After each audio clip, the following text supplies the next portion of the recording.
Welcome once again to Troy's Tips, where it's not all about drinks, but good information on life's important issues. Today we're going to talk about etiquette. Never fight in front of a naked flame, it could be dangerous. Never fight on your dinner, it's icky. Plus, it's much more fun in the bath, so there's little bubbles of nothing that make it really something.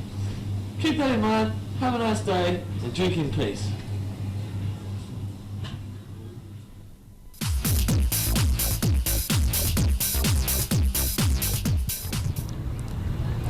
G'day, how are you?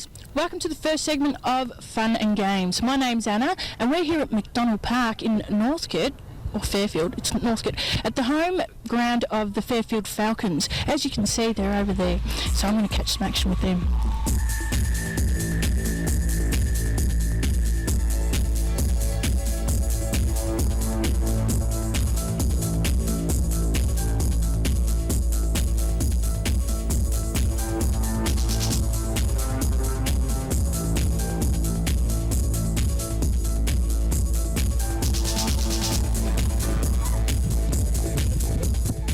Check it out. Girls, girls, girls. I'm in heaven. My God. Check it out, girls. Nice kick.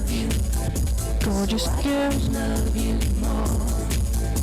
The heterosexual apology for starting up this war.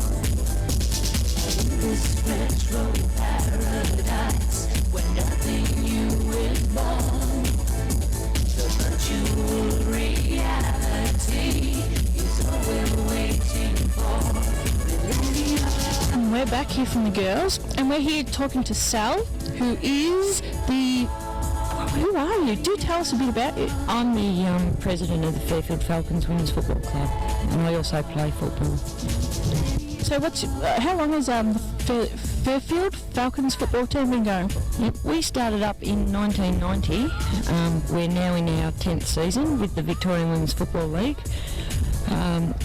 1996 we started up soccer team, so we've got Australian rules and soccer. We've been based at this ground for the last 9 seasons. Tell us a bit about the girls and how well they play and competitions and stuff like that, and their training schedule. Yep, we train Wednesdays and Friday nights, usually train for 2.5 hours. Play the games on Sundays at 2 o'clock. We play 4 25-minute quarters. And as you can see, the girls train fairly hard and take it seriously. The games as well are taken seriously. We have our fair share of injuries, and the commitment shown by the girls is brilliant. You've got a mascot. We have got a mascot. Leroy is our mascot. He's been with us for... Hello, Leroy. Hello. How's it going? How are you, bub? Oh, look at you, you're gorgeous. Do you want to tell me a bit about your mascot? Leroy is Fiona's dog, and anyone who has come to see a game that the Falcons have played in have probably met Leroy.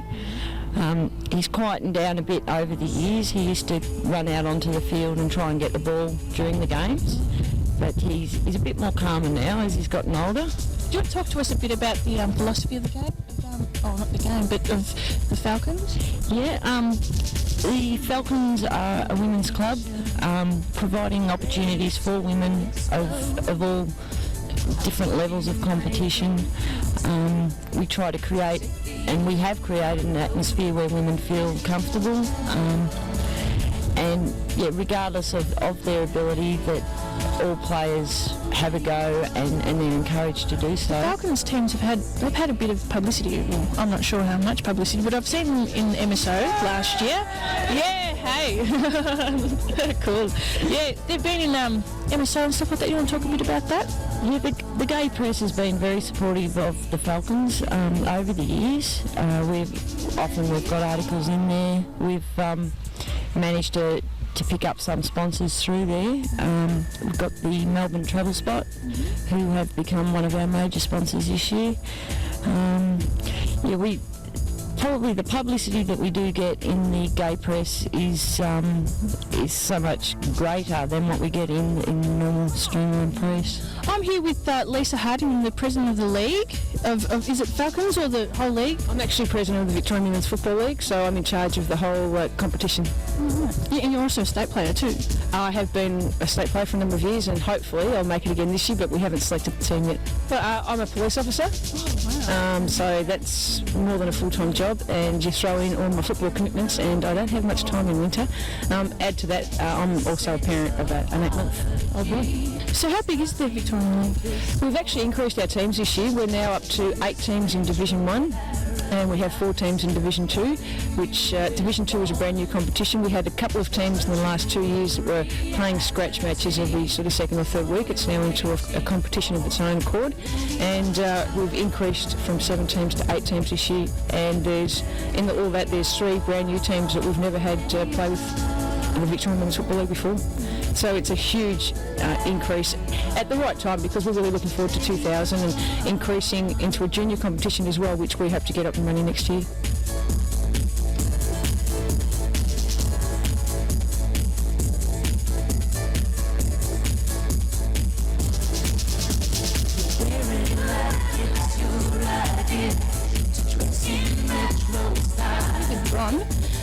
You're the coach of the Falcons team.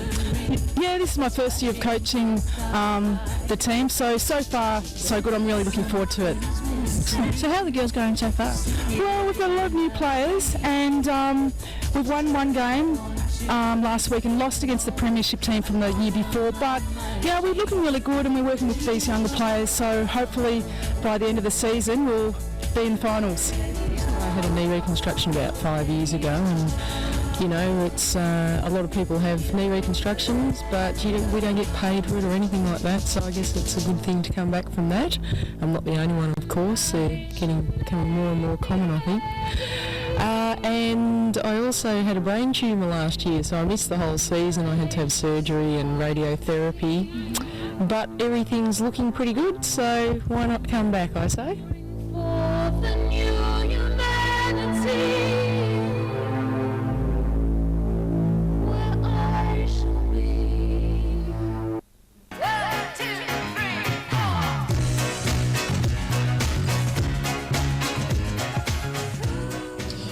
My name's Steve. And I'm Paul. And we're talking to you live from Viva Lasagna in Melbourne Central.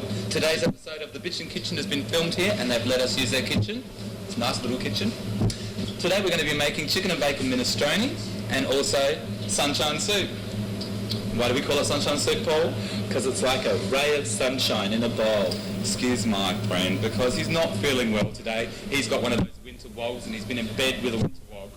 And he's gorgeous. He is gorgeous. Now the soup, Stephen. Soup. Now we'll cut up all the veggies, and then we'll do that all magically.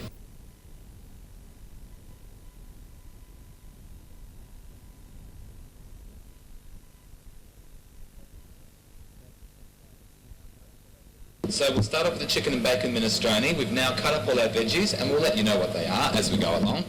First we've got a chicken fillet and a couple of rashers of bacon. Chicken and bacon. Thank you. And we pop that in there.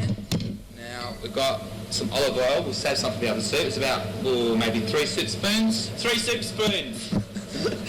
How about we throw in some leek, and we've left the green bits on. You've got to make sure you wash your leek very correctly, otherwise there's lots of grit gets in there. Leek. lots of leek. We'll use some of that for the pumpkin. Okay, we've got some celery. We've got some carrots. I chop them. He chopped them. And we've got, we leave the zucchini for the moment. We're picking all the hard things like the onion and the capsicum. Okay, we've got a nice array of veggies. Now, pop over and pop them on the grill, will you? We need some flavour in the soup, so make sure that you've got some nice garlic. You can crush it yourself or buy it already pre-crushed. We've fried up our stuff a little bit. We're going to keep on frying that up. Now we've got some basil leaves, fresh basil. You can buy the dry stuff, but it's not as nice. And we pop that in there like that. Wait, pop it in there. Now, we keep on frying that. Keep on frying this. It doesn't matter too much if you fry it properly because like it's a soup, so it all boils in there. Handful of spinach for my Irish friend Paul.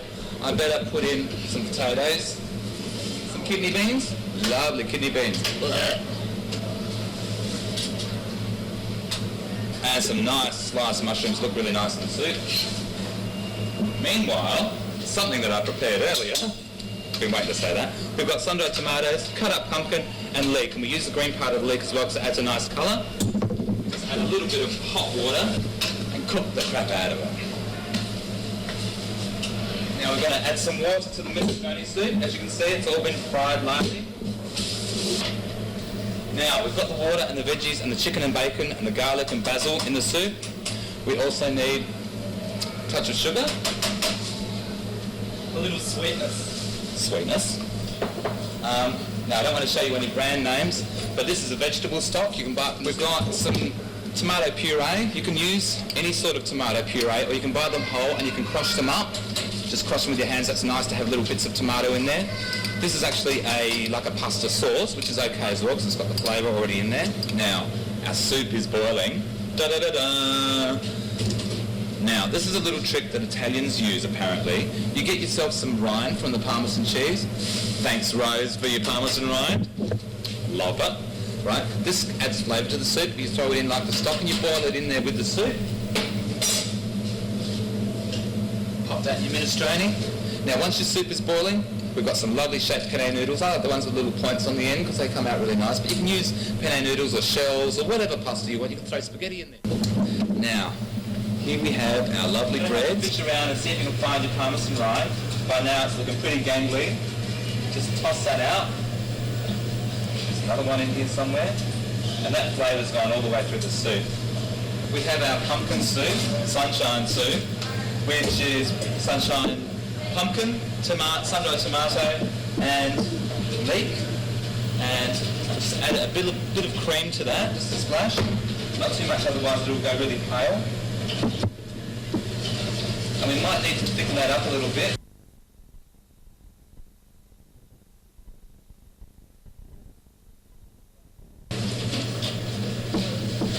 But I think it might be okay. It just depends on how far you reduce it. If you do think it's a little bit... Stop that watery. Can't concentrate now.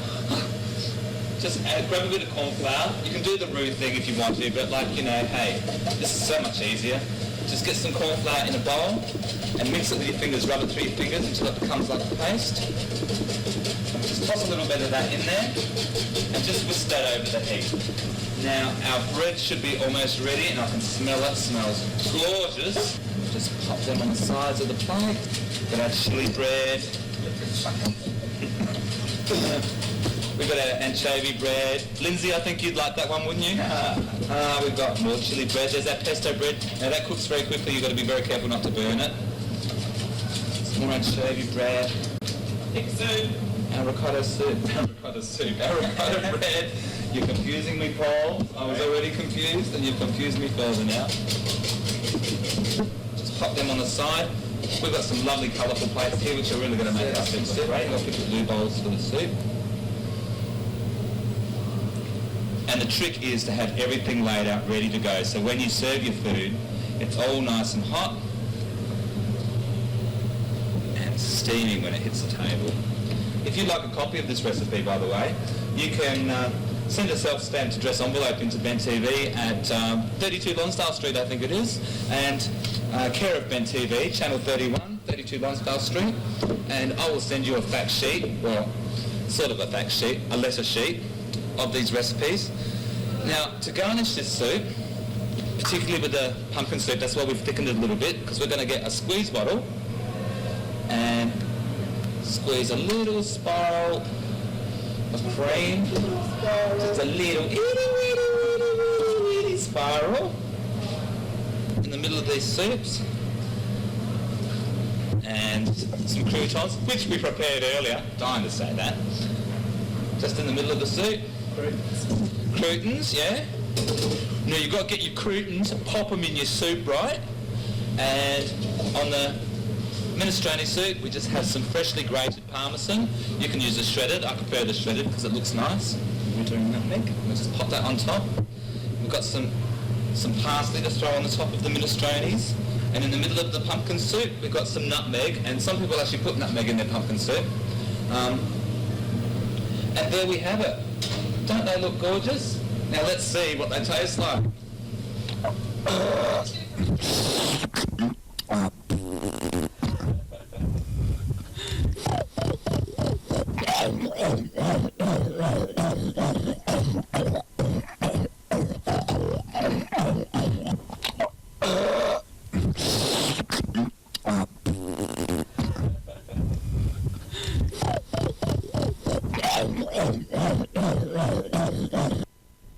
Hi, I'm Sky, and I've been at BTV for about a month and a half, and pretty much you'll probably see me doing a couple of interviews. I've been in a short film, and I just do general PA work running around. And my secret hobby is Star Trek. Like, I really like The Next Generation, but it's under control. Like, I'm not a Trekkie, I'm not obsessed or anything, but I do collect the figurines, but, you know, it's all under control.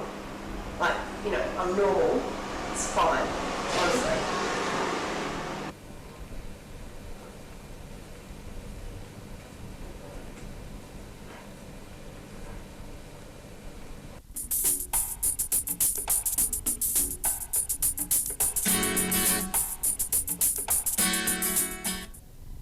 Here we are with the Spice Force, the Australian Spice Girls. My Spice name is Sporty Spice and my real name is Anna. Hey, I'm play Ginger Spice and my name's Belinda. Hi, I'm Scary Spice and my real name's Bridget. Hello, I'm Posh Spice and my real name's Kelly. Hi, I'm Baby Spice and my real name's Vicky. Stop right now, thank you very much. I need somebody with a human side. What's the response in Australia to you being the Spice Girls? We were really unsure about that, how it would go, but everyone has been really, really great. The kids go mental, like they really, really go mental. You have to sort of come and see it to believe it. But yeah, we've been through New Zealand and Australia and it's just been incredible, yeah. I just heard you had 720 kids or something today and big gig. Yeah, it was a fantastic show and all the kids got up and danced and sang with us, so they really get into it. What inspired you to, how did you join the Spice Force? When did that? Yeah, I suppose we all sat in our kitchens and we got the newspaper because it was advertised in the newspaper and we looked through and all went through mentally, can I be a Spice Girl? And so yeah, and that eventually took us right to, to the audition, and we all, it's like, maybe 100 people auditioned, and so we all got the parts and callbacks and stuff, and then we got together and just went, oh, this could be really cool. I mean, we all had to get over that initial Spice Girl thing, do you know what I mean? Yeah. So you have to get over that, and once you're over that, like, it's just a road of fun and just classic times. It's really cool. Yeah. Yeah, I was a bit embarrassed to tell my friends at first that I was going to be a Spice Girl, but everyone gets a real kick out of it, and all my friends and family, everybody we know, always come along and they get right into it. So my parents are Spice mad now. Yes, I'm not going to say I am, but yes, I am too. I'm coming out as a Spice freak. I have all the singles and albums, but Hey you, always on the run, gotta slow it down, baby, gotta have some fun. How about rehearsals? Strenuous? How do you keep from attacking each other? That's what I want to know.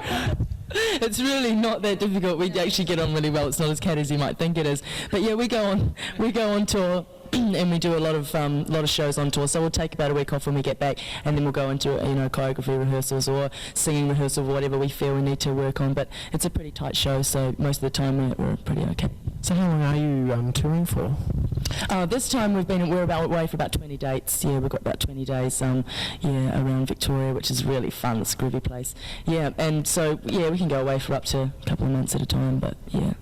Do you get a lot of leisure time? Our leisure time is basically a couple of hours before bed, facials, things like that, and watching telly and doing each other's hair, girly things, stuff that you've been doing since we were like 10 years old, yeah.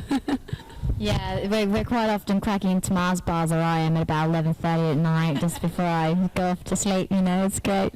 Like 6:30 in the morning to get to the venues on time and set up and warm those little vocal cords. So it's been a full-on tour this time. Early morning rises, which we're not really keen on, but got to do it. So that's it for the Spice Girls after Victoria. That's Spice Force's hit, or your... Oh, we're going to have a couple of weeks break, I think, and then we've got some more shows around home. Yeah. Great. Heading down to Tasmania for a while and go down there for the holidays and... Stop right now, thank you very much. I need somebody with a human touch. Hey you, always on the run, gotta slow it down, baby, gotta have some fun. Do-do-do-do, do-do-do-do, do-do-do, always be together. Ba-da-ba-ba, ba-da-ba-ba, ba-da-ba, stay that way forever.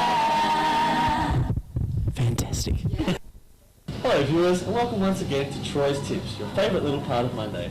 Today I'm going to talk about some pick-up advice. When you're chasing that elusive little honey that's playing hard to get, but you're sure you could have with just a little bit of social lubrication. Well, here's a tip for you. Start off with a handy, helpful, homely beer. Nothing scary, nothing innocuous, the perfect preemptor for a little bit of chit-chat. And just to give it a little bit more kick, a little bit more thump to hurry you down the road of sexual adventure, I'm going to add a little bit of the X Factor. Vodka. Tasteless and odorless, but surely not effectless. The perfect leg up.